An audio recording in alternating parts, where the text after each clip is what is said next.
Okay, we're connected. Starting in a less than a minute.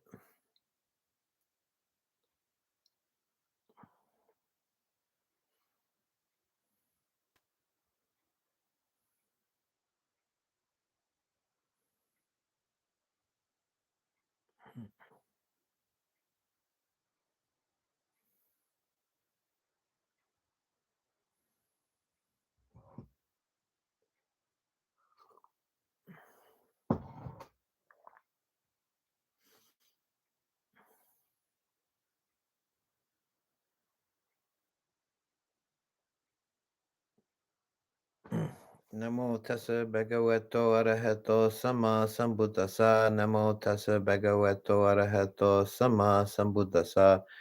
Namo tassa bhagavato arahato sama sambuddhasa.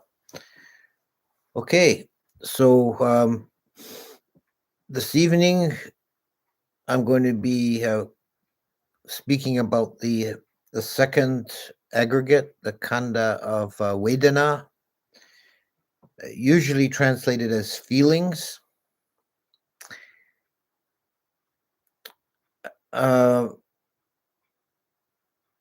we should clarify that the translation of feelings is not perfect because the English word feelings generally is taken to mean emotions in general, and emotions are much more complex states that involve. They may have a base in Vedana, but they also uh, are built up with sankharas. So Vedana uh, is an emotive factor, but it's a very simple, rudimentary kind of emotion. It's either pleasant or unpleasant or neutral. Vedana is part of the mental processing that goes on whenever we contact an object, which is constantly. We're constantly contacting objects either through the physical senses or through the mind sense. And every object that we encounter uh, immediately generates a Vedana. Uh, we either feel it to be pleasant or unpleasant or neutral. And while this is a very simple, rudimentary level of emotive response, uh, it does occur on a spectrum. There's a range of feelings. For unpleasant feelings can be anything from a very mild irritation to excruciating agony. You know? Pleasant feelings, anything from mildly pleasant to ecstatic bliss. So there's a range of feelings in that way.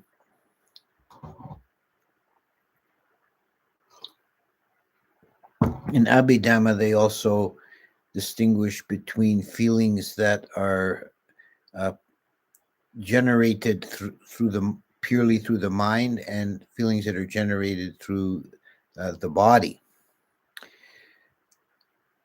It's a principle of Abhidhamma that the only of the six senses, the five physical senses plus the mind sense, it's only the mind sense and the tactile sense or the bodily sense of touch that can generate feeling.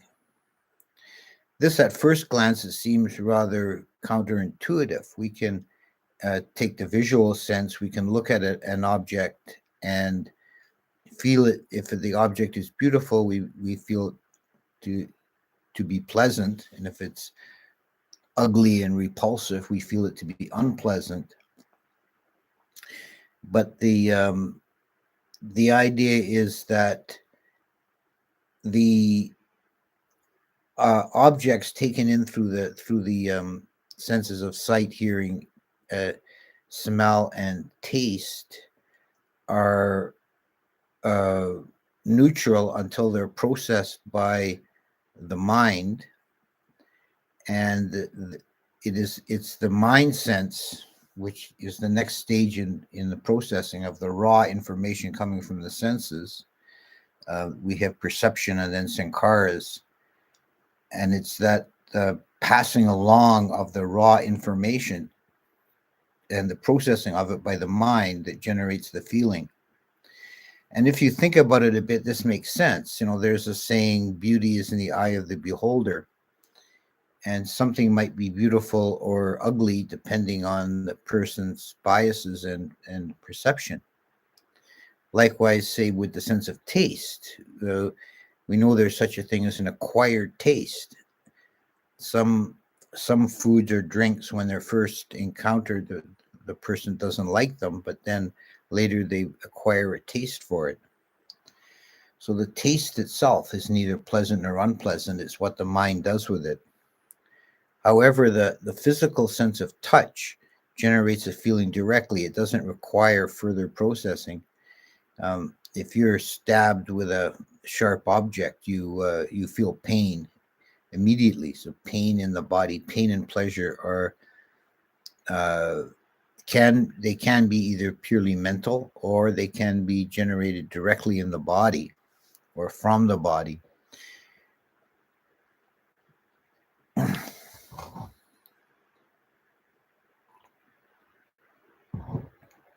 So we have this classification of feelings into bodily and mental. Although in all cases, Vedana itself is classed as a mental category.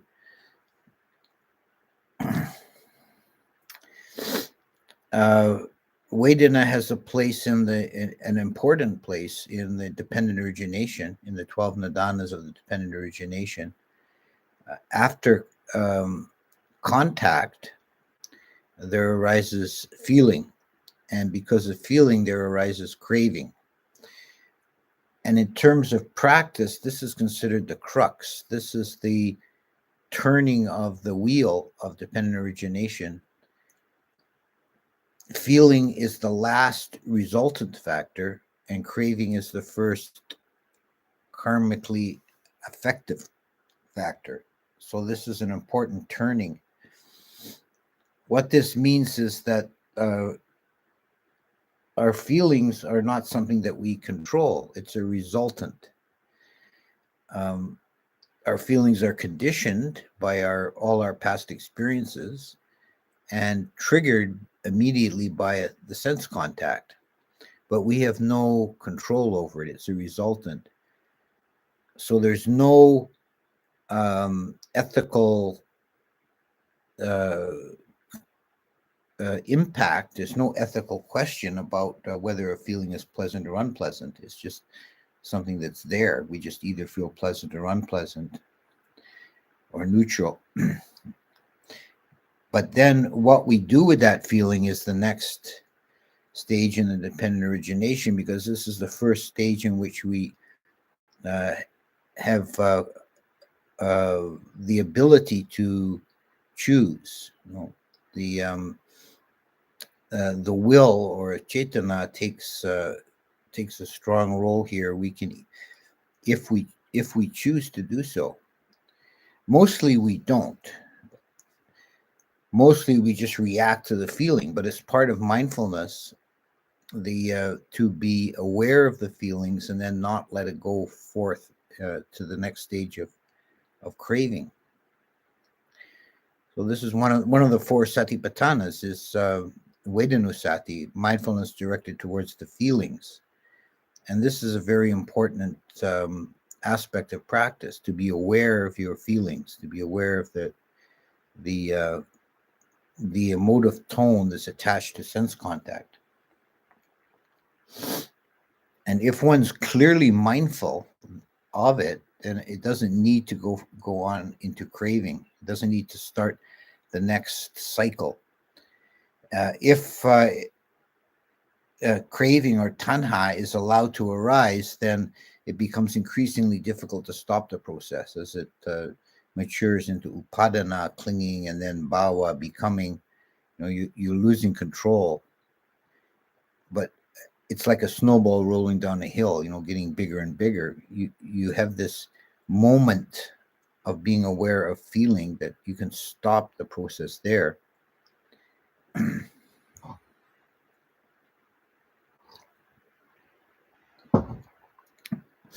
It's said that if one is not mindful of pleasant feelings when they arise, then this leads to attachment.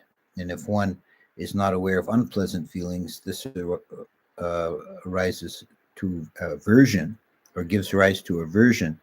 And if one is not aware of the neutral feelings, this leads to ignorance or confusion. So let's say a few words about neutral feeling, because that's an important part of the picture that can be overlooked. Pleasant feelings and unpleasant feelings are relatively easy to distinguish and discern, especially if they're fairly strong. But neutral feeling is easy to miss, and I think this is part of the human experience, that most of the sense contact we have is neutral. For most humans, most of the time, I would say, if you could, let's say, somehow keep a running tally throughout the day of your pleasant, unpleasant, and neutral feelings, at each mind moment, you'd find that the neutral feelings predominated. And I think one of the signs of being not aware of neutral feeling is the feeling of boredom. That people want to experience a pleasant feeling, obviously, but even even painful feeling, if it's not too severe, can is at least evident. But neutral feeling can be kind of numbing if one's not aware. But neutral feeling it's called in Abhidhamma, it's called neither pleasant nor painful, adukam asukam. But another name for it is upeka. Upeka is a word with a lot of a range of applications depending on context. At its most rudimentary, upeka, or equanimity as it's usually translated, upeka is at its most simplest form is simply neutral feeling. But this neutral feeling, although it's a very humble, simple mind state, and there's nothing particularly exalted about it, upeka can be developed and mature into higher spiritual levels. And we have an important place for upeka in both the development of samatha and the development of vipassana. In samatha, upeka is the characteristic state of fourth jhana, and it's said to then thereby it's said to surpass bliss. It's more valuable than bliss, or more exalted than bliss, the sukha of third jhana. So it can be called the bliss beyond bliss, sukham param sukham. And it's experiences a profound peacefulness and ease. In the Vipassana path, after the mind goes through many difficulties and struggles, it reaches this place of peace that's called equanimity about formations. That is the highest state one can reach by striving. There's nothing more to do at that point. And the mind is completely at ease, completely awake and alert, and completely at peace. And the meditation proceeds flawlessly, even though there's no sense of making an effort. There's no feeling of striving or trying to. There's not even really a sense of meditating per se. It's just sitting there and being fully conscious and aware. This is not yet awakening. But it's the place from which awakening can occur. And this is probably the most profound development of upekkha. So neutral feeling is important. It's not just a state of no feeling. It's a particular register of emotive response.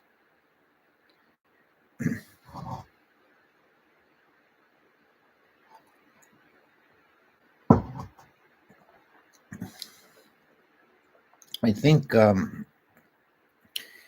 we could say that Vedana is very basic to our psychology. That there's no processing of information without Vedana. And you can see how universal it is. It's probably the simplest, most rudimentary form of mental processing there is. That even very simple organisms will have some version of this to drive them, because you can see in a kind of at the level of animal existence how Vedana is an important component of survival. That an organism needs to parse its environment and classify the objects that are encountered as being either useful or beneficial, or dangerous, or neutral, to be ignored. So either what I can eat or what can eat me, or something that's of no interest. That's the most, from a purely survival point of view of an organism, that's the most important division of the external world.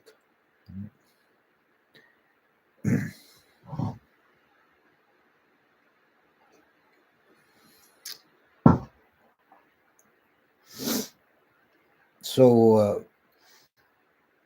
as an aggregate, as one of the components of body and mind, is one of the four mental aggregates. And the metaphor or simile that the Buddha gave for feelings was soap bubbles. The soap bubbles are very ephemeral. They easily break up and burst, but they can be very enticing, and they can grow to some size before they burst. Just like our feelings can seem, and when the feelings are strong, pleasant or unpleasant, they can feel very powerful and overwhelming, but they're ephemeral. They're without substance, and they, like all conditioned things, they're impermanent. They have their moment, and then they pass away.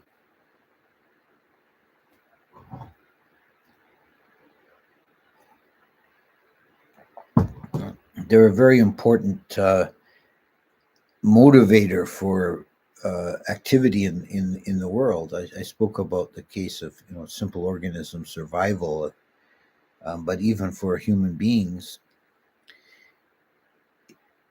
you could probably make a long list of objects that you desire, things or experiences you desire. But if you take any item on that list and analyze it, why do I desire this thing? And you trace it all the way back, in the end, it will be because I think, or I know from prior experience, that this object, if I contact it with my senses, will yield pleasant feeling, sukha vedana. So in the end, it's really sukha vedana that we crave. And it's dukkha vedana, painful feeling, that we fear. So sukha vedana and dukkha vedana are carrot and the stick of samsara. And they're pushing us along around and around. And we need to see them clearly for what they are.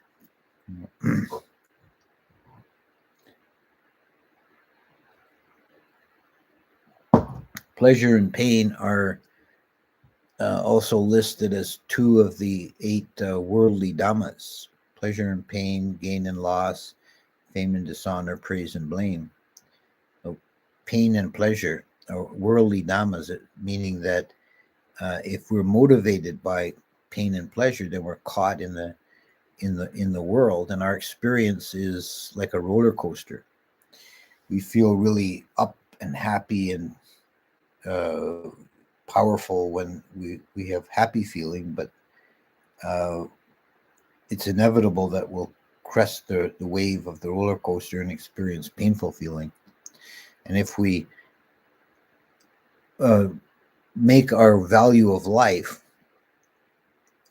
acquiring pleasant feeling and avoiding unpleasant feeling, then we're just going to endlessly be up and down, and it's going to be a very rocky ride.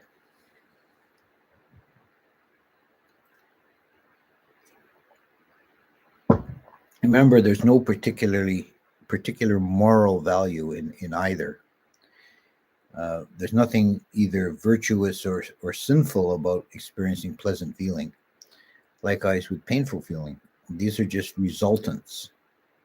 There's something that happens to us. They're not something we do. Okay? That's quite important to bear in mind. In the Buddha's first sermon, even before he gave the first noble truth, he gave an exposition in brief, of the middle path as between asceticism and hedonism. And what he was saying here really was, don't seek out either pleasure or pain. There were, it was obvious, many beings in the world seek out pleasure, but there were these ascetics in India. The Buddha had experimented with this himself before his enlightenment. There were ascetics who thought the way to liberation was to induce pain in themselves by various kind of extreme practices. And he said there's no value in inducing pain. It's just as bad as chasing after pleasure. In the end, it yields nothing. Just more soap bubbles.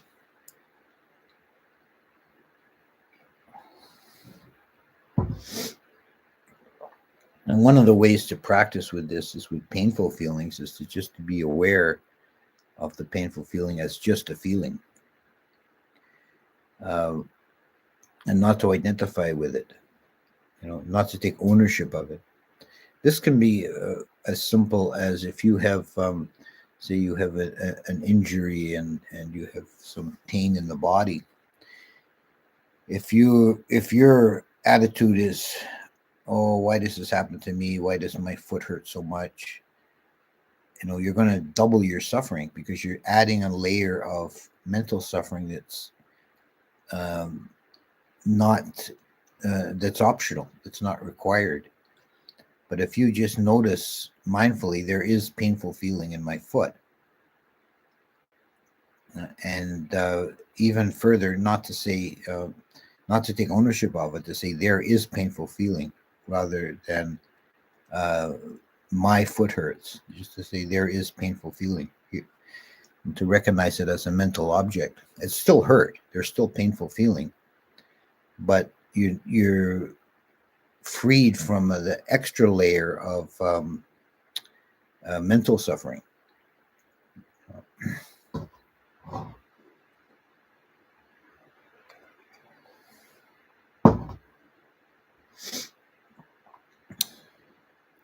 So I think I'll stop there and have a look at what if questions might come up in the chat.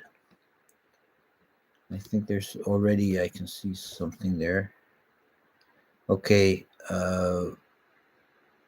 Here's a question. If tactile feeling is unmediated, that is directly perceived as unpleasant or pleasant, how do we explain masochism or those autistics who are repulsed by the simplest touch. Well, that's in such cases that there is the initial painful or pleasant feeling, which is the experience in the body, but then is processed by the mind. Um, so the initial touch is either pleasant or painful, and that's the same whether a person's a masochist or an autistic or normal.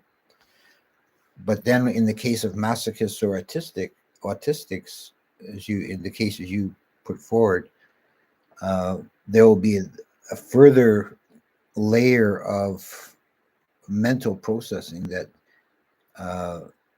is only indirectly based on the actual physical sensation.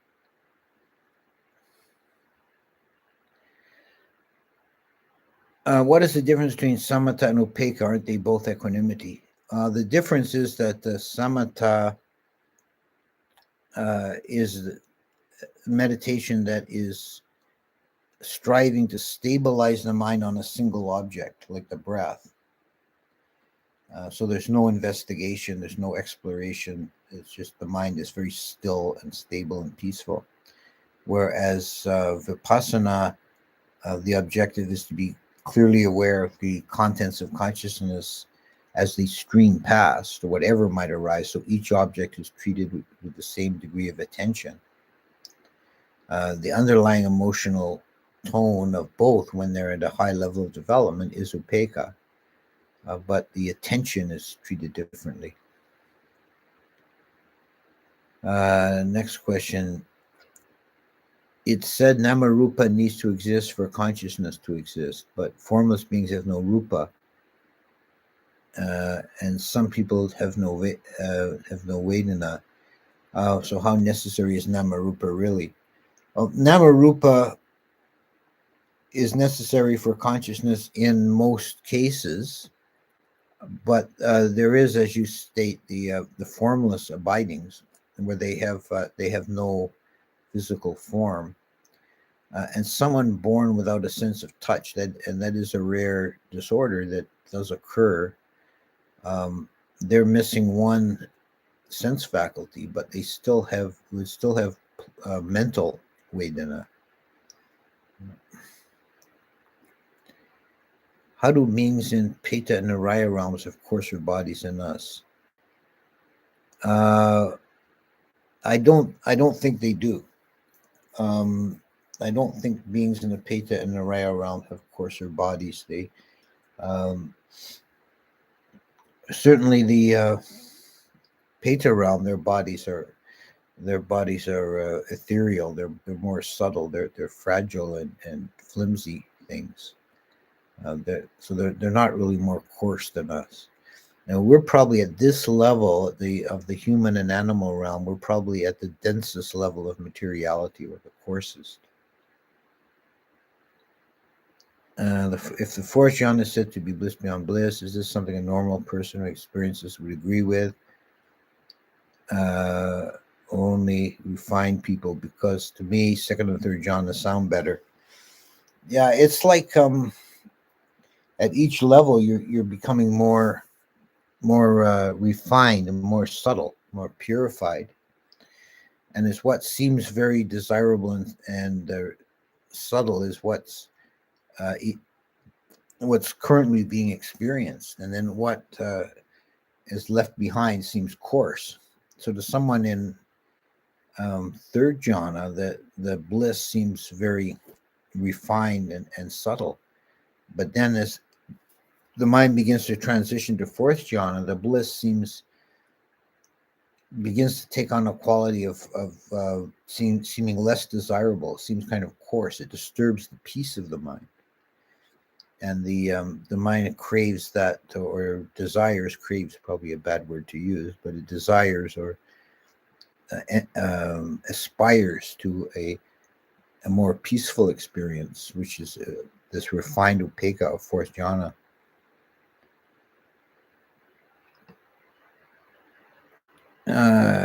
Sometimes when I meditate, I start losing sense of parts of the body, no sense for lips or hands, feel like cluster of indistinguishable matter. Can this be an early state of jhana? Is this normal meditative state? No, I think you are. I don't think that necessarily means you have reached jhana, but I think you are kind of going in the right direction, because one of the defining characteristics of jhana is a separation from the sense realm, that you're beginning to move away from the senses, which includes the sense of touch. So this is sometimes this is called putting the body away. You begin to lose the sense of the body. That's and because you're going inwards, and you're more paying attention to the mind. So no, this is a good sign. It's not something to worry about. If nibbana is unconditioned, then why is it also considered empty, without self? A swabhava and conditioned argument you made in another video about non-self don't seem to apply here. Now, it's very difficult to talk definitively about nibbana, and you just tie yourself up in knots if you try to do so.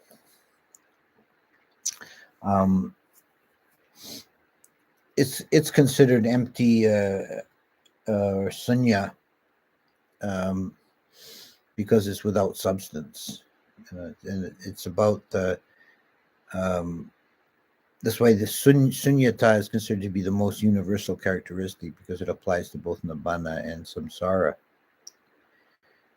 But if you try and play kind of head games and logically define nibbana, you end up always getting tied up in knots. So it's better not to try. Letting go of painful or pleasant feelings towards sense impressions leads to equanimity. Is that equal to neutral feeling towards those sense impressions? Thank you. Yeah, this is true. If you don't attach to the painful or pleasant feelings, the mind will tend. This is the process of meditation. This is why the mind tends towards equanimity, because the mind settles in that direction. It settles towards neutrality. If you're not chasing after and attaching to pleasant or painful, then equanimity becomes more and more the real coherent explanation for the phenomenon of memory,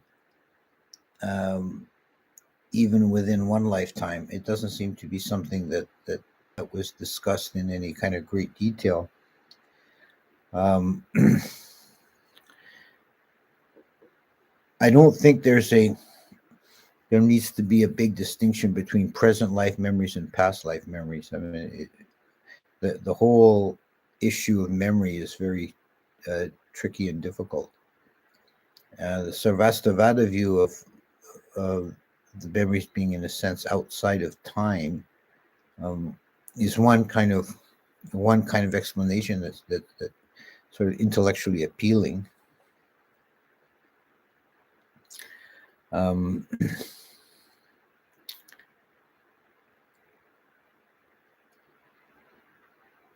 In the Theravada Abhidhamma, there is a mention of a part of the mental processing that's called tadaramana, which means putting away, putting in its place, and it's been translated as registration consciousness. So it's like when something has been cognized, one of the last stages is tadaramana. It's like putting something away in memory, and then it's like in the consciousness stream somehow and can be recovered later.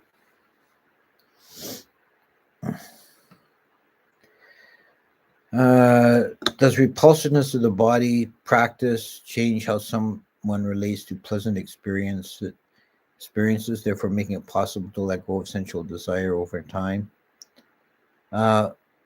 Yes, but I don't think it's so much Yeah, I think you're not wrong, but I think the emphasis is not so much on um, how we relate to pleasant experience, but how we perceive the body. The idea is with 32 parts of the body, or the Asubha practice, which is contemplating of corpses, we're training ourselves to see the body in a new way, so that this undermines desire by seeing the body as being composed of parts and pieces and kind of messy and stinky. If Arhat has complete mastery of the mind, do they have perfect photographic memory? Why would Ananda be renowned for memory if all Arahants had it? I've not heard that that's a power of Arahants in general. I think they would necessarily have very good memories, but Ananda was renowned for his photographic memory even before he was an Arahant. It was like a natural ability of his. What does it mean when you leave your body, transition into a new one somewhere else, and then get sucked into a white portal and sent back to your first body? It means you didn't die. It means that you're almost died. The consciousness was uh, beginning to transition to seek a new form, and then it for some reason it got turned around, turned back, and re-arises into the same body.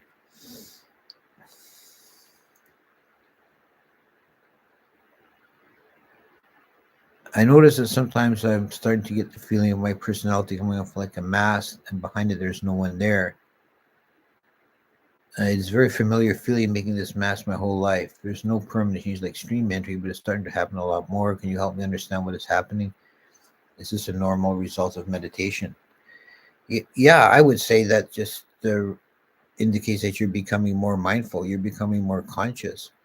Um, Normally, or the ordinary, let's say, ordinary person, um, they create a mask as this kind of layer of ego and to relate to the world, to present to the world, and people identify with that. They think that's who they really are, whereas it's only the kind of the superficial signal that we're sending out to the world. And if you're mindful, you see that, and you realize there's really nothing behind the mask. That's good. It sounds like an important insight.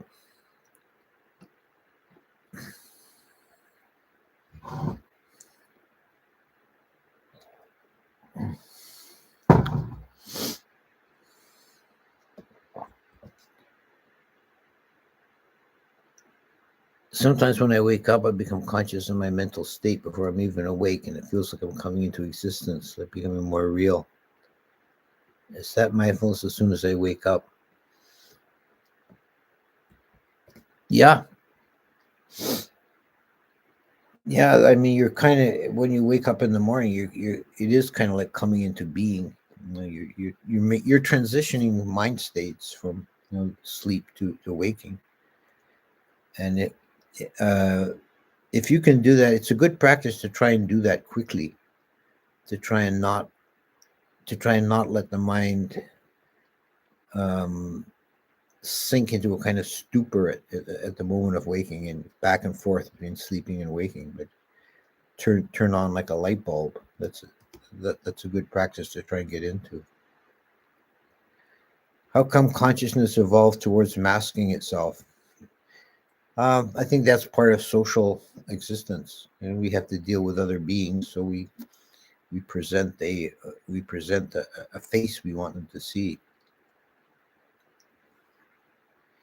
How can corpse awareness be practiced?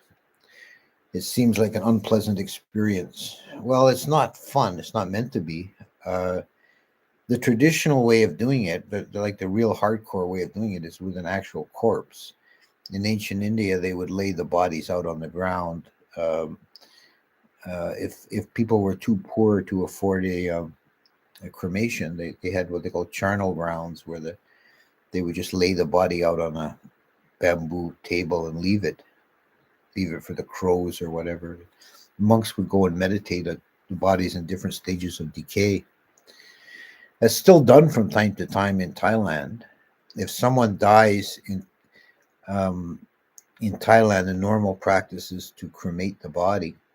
But if someone dies by violence, uh, the common belief is that they'll turn into a ghost. If they die too suddenly, they won't know that they're dead, and they'll suffer a lot, wandering around and wondering why no one can see them. And if the body is destroyed, they lose that kind of anchor to reality. But if the body is allowed to decay naturally, the corpse will be drawn to it, or the ghost will be drawn to it and see it and realize that it's dead and be able to take a proper rebirth. So they people in such a case will donate the body of their family member to a monastery quite often. And then the monks can practice, put it out in the forest and practice contemplating the corpse. Regarding jhana chitta, for example, piti chittasika arise with other chittasika like lobha. Is it called jhana chitta if it is not a chitta with only piti chittasika? Okay. Very technical Abhidhamma question here. Yeah, if lobha is present, lobha is desire, or in the most general term for desire or wanting attachment. If that's present, then it's not really piti, not jhana piti. Piti can also be used in a less technical sense. It's just kind of thrilling happiness. But if it's a jhana factor, then it's purified. It's not contaminated with desire. Thanks for the answer. Should I try to die again? No, don't try to die. Let let nature take its course. You don't want to ever try and induce death. Kind of want to go back. It was really pretty. Well, you'll get a chance eventually. There's no point in no point in trying to hurrying it along. I read Ajahn Mun saw the Buddha in previous arahants. Yeah, this is it is unorthodox. This is a very controversial passage that Ajahn Mun's experiences. He was. This is a kind of a characteristic of the forest tradition that the Ajahns of that tradition put more importance on their experience and their actual meditation experiences than trying to accommodate them to the orthodoxy of Visuddhimagga, Abhidhamma, and so on. That kind of technical scriptural stuff is of much less importance in their view than actual experience, which is often inexpressible. So who knows? I don't want to make a judgment on Ajahn Mun's experience. I read in Sutta there's a pleasurable way to liberation and a painful way. The pleasurable way is through jhana. The painful way is through corpse and body meditation. Why don't more people do corpse? Obviously, because it's difficult and painful, and it can be dangerous. Like the Buddha cautioned against overdoing that, because there were some monks who overdid meditation on the foulness of the body and became so disgusted with the body that they committed suicide to rid themselves of the body. So it's something to be taken up cautiously. It's something to be taken up cautiously.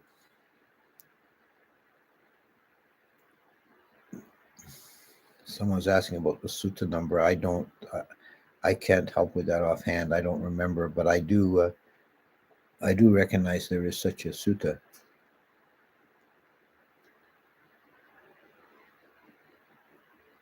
Is there signs for when to stop? When you know it's too much? Well, if you start to develop, I think it's you. What you're really trying to develop is this is a detachment from attachment to the body, like not uh, kind of a neutrality towards the body. And it may, because we're normally so attached to the body and there's so much pleasure associated with the body, the to get to that state of neutrality, you sometimes have to overcorrect and emphasize the repulsiveness of the body. But if it gets to the point where you're starting to really loathe and feel disgust for the body in a profound way, then you've gone too far. You've gone too far the other way. It's just as bad as being enamored with the body. How do I stop comparing myself to other people? Yeah, that's something that is very, very common failing. People always comparing themselves. It's best to just not, to try and be aware that you're doing it and just stop doing it. There's no really magic trick to it. Why is the bodies of some Tibetan monks fresh after death and sometimes shrink? Are they in process of rainbow body? Um, there is something that happens with when someone attains to a high spiritual state. If someone becomes an arahant, then that purifies all the khandha, but the body is purified more slowly. So if a person becomes an arahant and dies soon afterwards, there'll probably be no difference in their body after death. But if they live for decades after becoming an arahant, the body itself becomes purified. All the khandhas are purified. So if they're cremated, they'll produce these pearl-like relics, and if they're not, sometimes they'll like self mummify. They don't really decay in the normal way.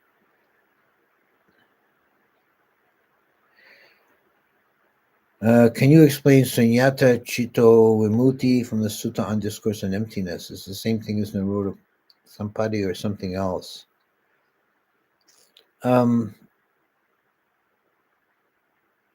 I take it to be something a little different. It's the liberation of the mind through emptiness. Nirodha Sampati is the cessation of consciousness and perception, and it's something. It's really an entrance into nibbana or an abiding in nibbana. It's something that only an arahant or an anagami can do. Sunyata Chitta Vimutti is particularly from the context of that sutta. I think it's referring to the formless jhanas. If I have a controlling personality, how can I follow the breath and not lead it? Now, this is a common problem. That if you have a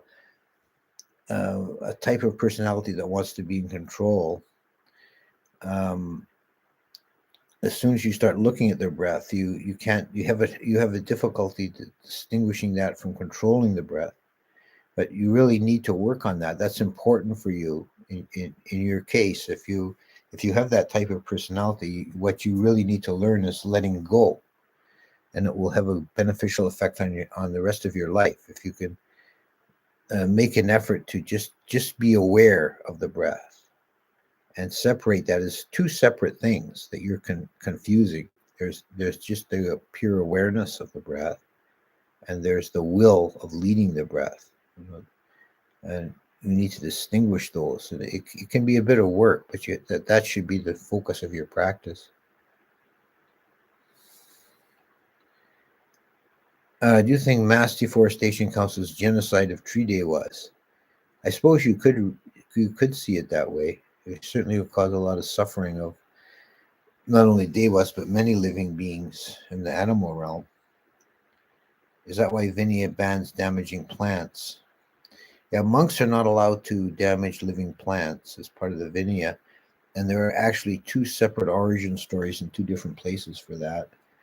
One of them would be close to what you're saying. It's because a monk cut a limb off a tree, he injured a Dewa, and the Dewa complained to the Buddha. But the other origin story is more prosaic. It's just that as many of the minor rules or lesser rules are laid laid down for the benefit of the reputation of the sangha, that lay people were complaining, your monks are cutting trees and plants. Are they farmers or are they monks? And the Buddha told the monks to stop doing that because it looked bad.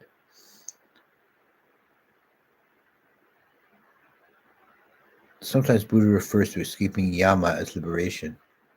Why is he called Lord of Death if he's just a security guard for hell? Yeah, Yama is an interesting character. He is the Lord of Death is one of his titles. But when you read the story about him, he's basically a kind of a bureaucrat, and he doesn't really want to be there. He It's kind of his bad karma that he ends up being in that position.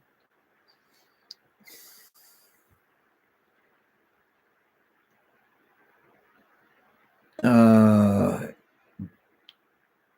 if Buddha knows all stations, then there's also no experience like sharks that can detect electromagnetic waves.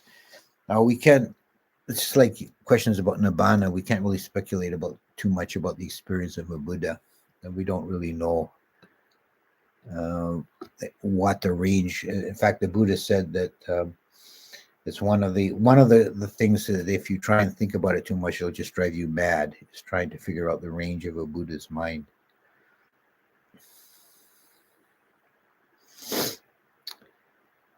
Okay, so I think that's enough for today, and we'll be back next week.